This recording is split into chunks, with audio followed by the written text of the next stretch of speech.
Joining us now on the program, though, is one of my favorites. I've gotten to know him, adore him as well, and couldn't be more excited for him.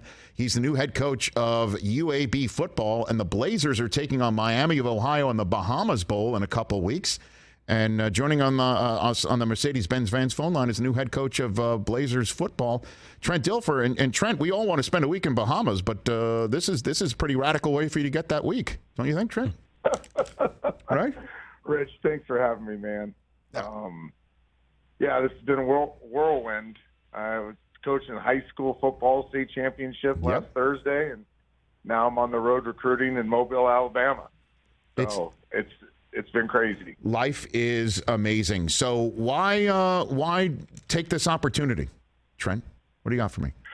Well, without giving you that long-winded Dilfer answer, I was with my wife about 9 weeks ago, and I had all these ADs and presidents reach out to me, and they had the last couple years, and I looked at her and I said, you know what, I'm at peace. We have our grandson, just had a grandson. He's 5 months old.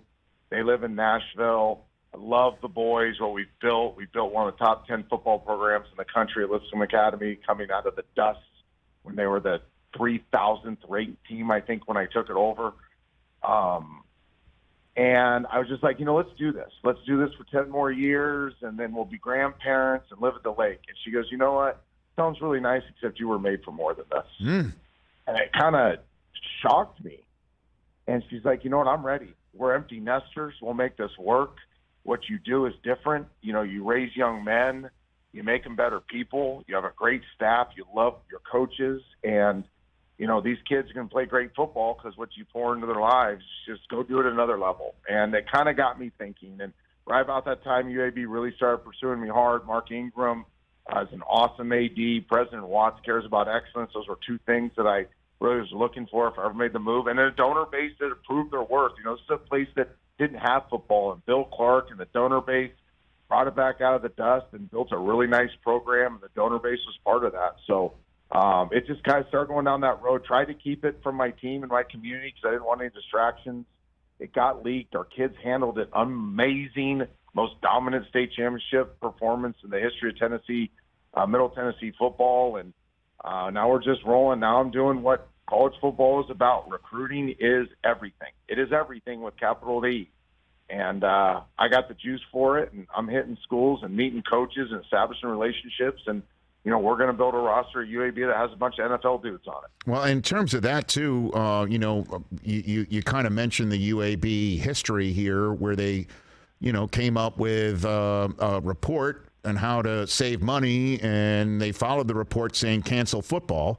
And for 2 years, there was no football, and football's back, and you referred to that. And the other aspect of it, is not to tell any tales out of school, is, University of Alabama-Birmingham. There's a University of Alabama-Tuscaloosa. A lot of people think the powers that be in that state tip the scales in that direction. Obviously, Nick has his own way to tip his own scales. But how do you deal with that when you're in? How do you tell people, let's come here, don't go to Tuscaloosa? How do you do that? So one, I've had no experience with that, and I mean that. And that was definitely something that I had mentors tell me to ask about. Right. The Board of Trustees has been nothing but incredible to the University of Alabama-Birmingham. The Nick Saban piece is really interesting, too. I've known Nick a long time. I have a great relationship with Nick. Nick entrusted me with Tua during his training for the draft, and coming off the injury, I was in constant contact with him. Nick was one of the first people that called me when I got this job. Nick Saban, people can think whatever they want about him, but that guy has nothing but class and is a kingmaker.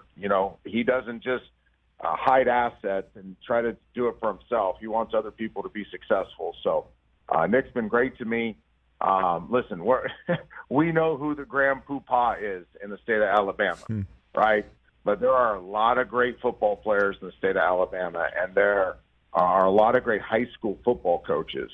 And we plan on going and meeting them all and finding the ones that are going to make UAB a power. The college football playoff expands. We plan on being there, and I will yell that from the rooftops, that we have two objectives right now in terms of the football build-out now. Human development is the number one thing, but from the football development, it is get to the college football playoff in 2 years and have a bunch of scouts at our practices saying, you got 10, you got 12, you got 14. you got 16 NFL prospects. We're going to build this on players that have NFL traits, NFL intangibles, and can play the game at the highest level. Brother, I mean, football journeys are amazing. Yours is in particular as well. If I had told you that time where you showed up, you're still playing, you're trying to figure out you want a job in television or not or whatever. If I told you, not only would you have a successful career in television, but you'd get into coaching and you'd be a college football coach as well as a championship high school football coach, you'd have said what to me on that night? You're crazy. Right. Like, I ran from coaching. I got offered management jobs out of the league. I got offered NFL position jobs. I've been offered coordinator jobs. Offered head coaching. Like, I grew up the son of a coach. I saw what this profession can do to families, especially families with daughters. What really got me thinking, having the 3 girls, was 2 things. Clyde Christensen.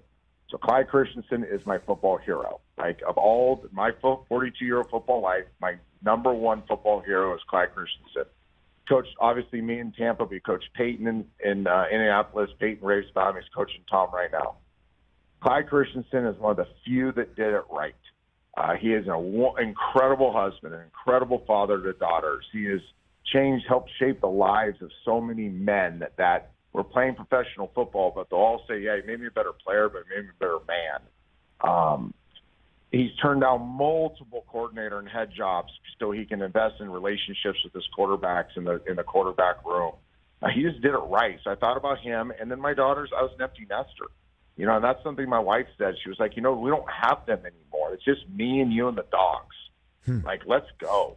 And, her Jews were 50 years old. Now, she looks like she's 32, but I look like I'm 60. But we're 50 years old, and we got juice. I mean, I'm sitting here. I'm fired up. I'm getting ready to walk into a field house here when I hang up with you. I'm going to go in there tingly. I'm a fire breather. Like, let's go. I want to meet you, Coach. I want to establish a relationship with you. I want to talk to your players.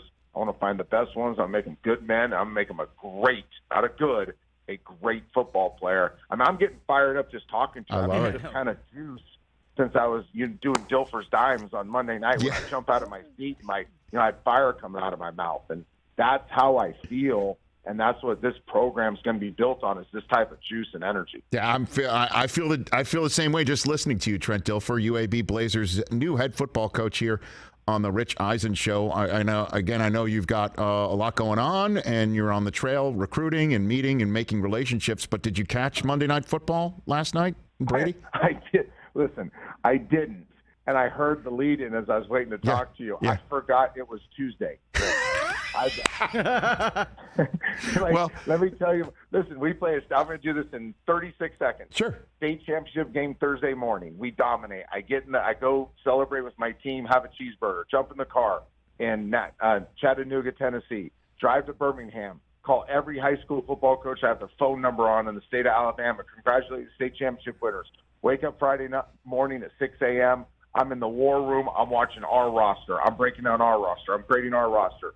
Boom, recruits. We got to set the board. We're setting the board. I'm calling prospects. I'm establishing relationships with coaches. I do that. I don't go to bed. I get up. I don't even get up. I change clothes. Don't even shower. Sunday morning, back to Nashville. Got my high school banquet. Compliance allowed me to finish my banquet because it was a previously scheduled event. Those are my boys. That's my community. Nail that. Monday morning, I'm UAB's head football coach. I'm recruiting Nashville. I drive from Nashville to Mobile, 7 hours. Get 4 hours of sleep, wake up this morning, and we're crushing high school recruiting in Mobile, one of the richest, talented places in the country. That's what I'm about these days, baby. I don't have time for the NFL anymore. Well, stop me if you've heard this one before, Trent Dilfer. The Saints were pulling a number on the Bucs and Tom Brady and the offense. They show Brady on the sideline holding a tablet, screaming things that you can't, if you read lips, say on television. And then at the last second, Brady put together 2 game-winning drives, including the latest touchdown pass to win a game he's ever had in his career to surpass Peyton Manning for most fourth-quarter comebacks in the history of the game. Stop me if you've heard that story before.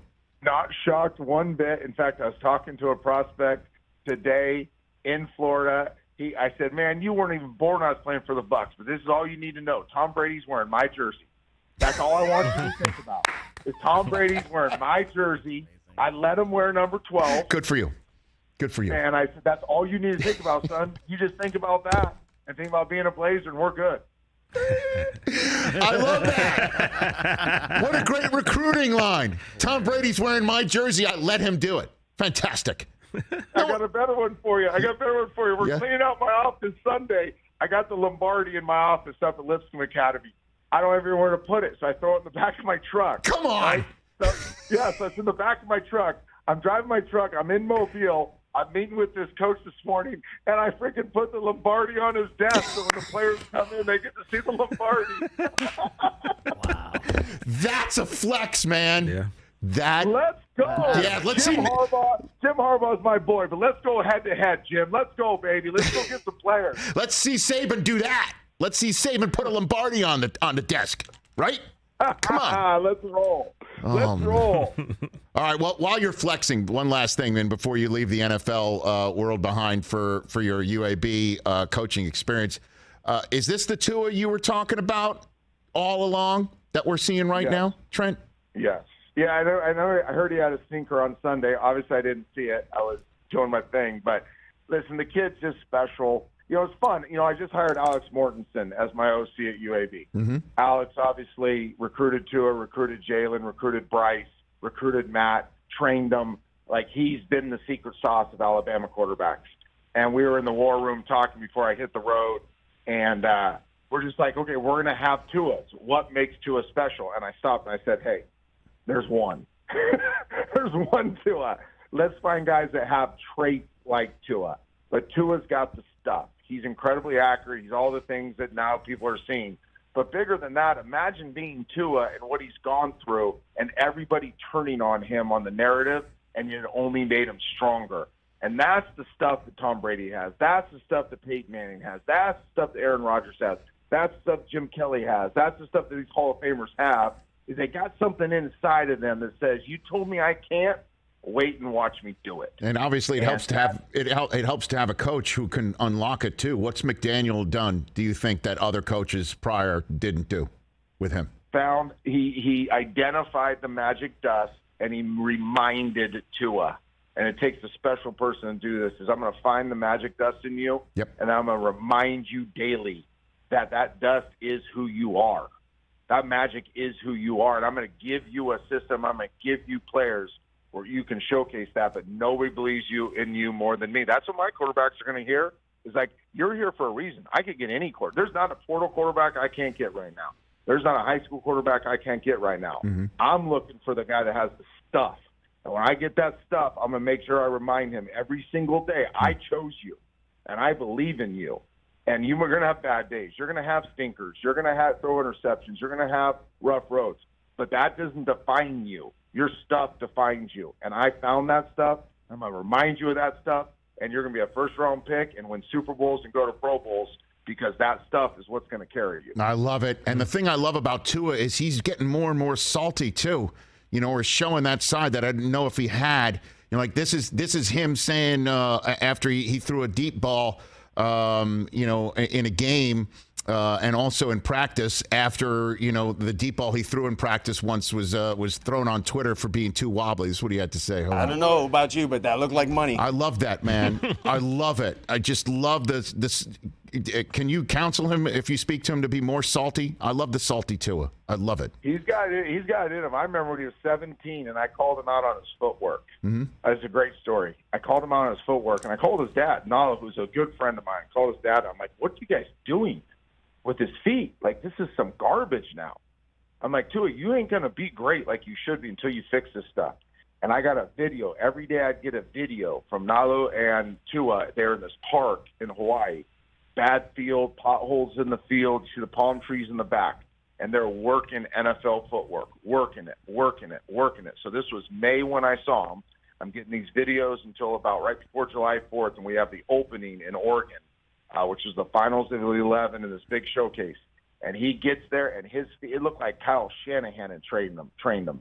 Like, it had changed 180 degrees. And Tua goes, man, as soon as you told me I couldn't, I just wanted to show you I could. I can do any footwork there is. Here it is. Mm. And I was like, oh, yep, that's what I'm talking about. The kid's got a chip on his shoulder in the right way, and people keep criticizing him. He'll get a little more salty. I love it. I love it. Hey, Trent, I'm so happy for you. You know, not to maybe throw any cold water here, but you talked earlier about what you look like. You sure UAB didn't think they were hiring Hasselbeck instead of you? No, you should check. In the opening presser, they said, we thought you were Matt, but Matt's lost 30 pounds and you've gained 30 pounds. So there's a differentiator between Hasselbeck and me. He's actually fit, and I'm fat. Look at you, brother. You're great. You're great. I'm so happy for you. And when are you scheduling Deion? When is Colorado and UAB playing? When are we going to get that? I don't do schedules, but, man, we'll play in a park. I'll call Deion and say, let's go find the park in Kansas, and we'll meet there, and then we'll go Blazers versus Buffaloes in the park. I love it. And then me and him will go hobble out there with our torn Achilles and chest bump. You're the best, Trent. I'm so happy for you. I'll keep texting you and just saying hi, and best to your family, and I can't wait to watch this journey.